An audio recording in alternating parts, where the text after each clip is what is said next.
Assalamualaikum warahmatullahi wabarakatuh. Perkenalkan, nama saya Arni Dwi Cahya dari program studi Ilmu Administrasi Bisnis Universitas Terbuka UPJJ Jember. Saya akan menjelaskan tentang term dan sesat pikir. Apa sih term? Term merupakan unsur dasar pernyataan yang merujuk pada kelompok kata untuk menunjukkan suatu gagasan, konsep, ataupun objek.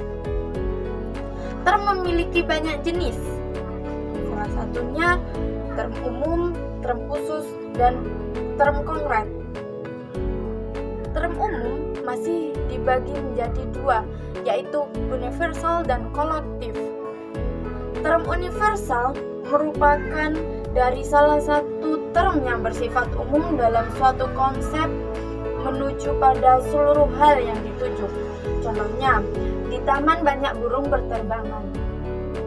Menunjukkan kata burung yang mencakup pada seluruh jenis burung. 2. Term khusus. Term khusus dibedakan menjadi dua juga, yaitu partikular dan singular. Term singular merupakan dari salah satu term khusus yang merujuk hanya pada satu objek tertentu. Contohnya, wali kelas 1 diharap ke kantor. Hanya merujuk pada satu orang, yaitu wali kelas, makanya sering disebut individual. 3. Term konkret. Term konkret merupakan konsep yang merujuk pada sesuatu yang nyata, bisa didengar, disentuh, dirasakan, dan bisa dilihat oleh panca indera. Contohnya, kamera bisa disentuh dan dilihat, burung bisa dilihat, didengar, dan disentuh. Kalau pizza bisa disentuh, dilihat, dan dirasakan. Macam-macam term mempunyai kalimat bersifat logis dan proporsional. Dalam artian bisa dianalisis secara logika karena punya struktur subjek dan predikat. Sesat pikir. Apa sih sesat pikir itu? Sesat pikir adalah kesalahan dalam penalaran yang terjadi ketika membuat kesimpulan dengan langkah yang tidak sah karena melanggar kaidah logika. Kesalahan ini bisa terjadi secara sengaja ataupun tidak dan dapat menyesatkan dalam proses berpikir. Dibedakan menjadi 3 sesat pikir, yaitu sesat pikir formal, sesat pikir verbal, dan material. 1. Sesat pikir formal. Sesat pikir formal merupakan kesalahan penalaran yang disebabkan bentuk atau struktur logika yang tidak valid atau sering disebut sesat pikir menurut logika. Contohnya, Adi itu adalah mahasiswa atau dosen, dan ternyata Adi mahasiswa, berarti dia bukan dosen. Penyimpulan kalimat tersebut meragukan.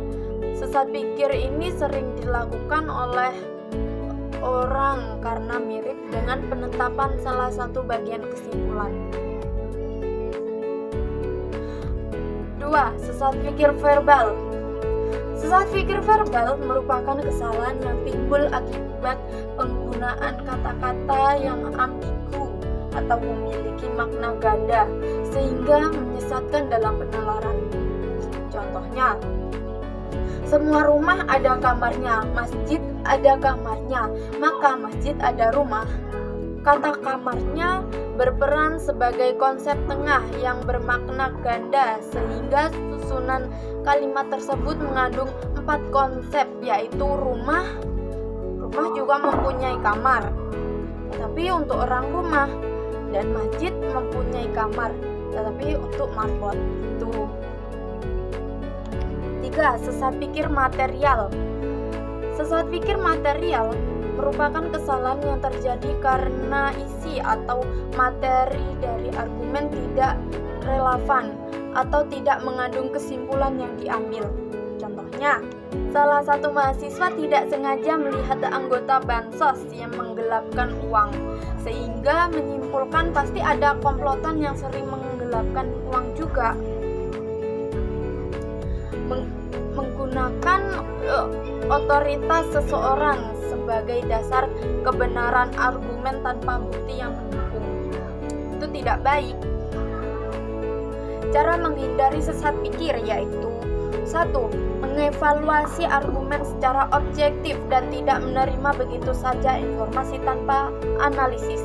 2. Mengenali asumsi yang mendasari argumen dan memeriksa validitasnya. 3. Menilai bukti yang disajikan dalam argumen dan memastikan relevansi serta keabsahannya. 4. Menggunakan istilah yang jelas dan tidak menduga-duga saja dalam berargumen. Begitulah yang dapat saya sampaikan. Apabila ada kesalahan kata mohon dimaafkan. Wassalamualaikum warahmatullahi wabarakatuh.